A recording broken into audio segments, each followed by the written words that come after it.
Ayan, unboxing ulit tayo ng aking in-order. Ayan. Tapos na rin kasi yung iba kong gamit.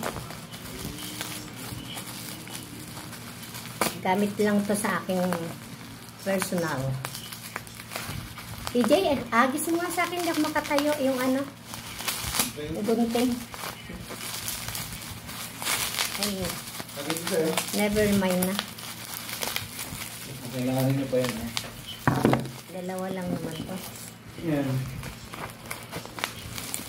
Ayan. Meron po tayong in-order. Kondensada para sa ano, para sa ating skin. Ayan. Tapos ito, ayan, sampulin natin ha. Panibagong product to ng aking ginagamit.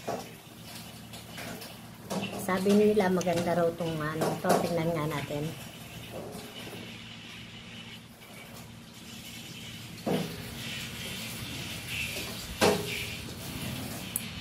Masarap ang lasa niya. Parang gusto kong kainin. Ano to nakalagay dito? 24 carats.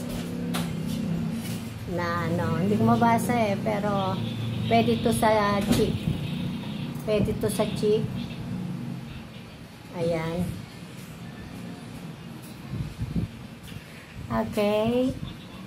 Okay ba? Walang di sinanay, no? Diba? Pwede to sa cheeks. Ayan.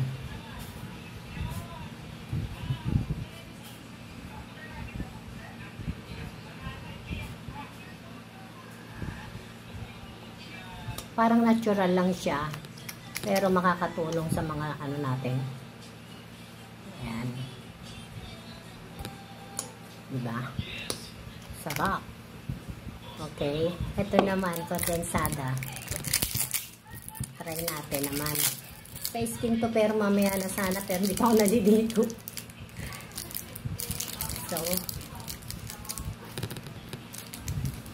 ay, usyaw. Napaano na. Nasira ko pa. Katangahan. Okay, see you guys. I-apply ko na lang to mamaya. Bye-bye. Love you. Diba? Ang ganda ng lips na ni nanay.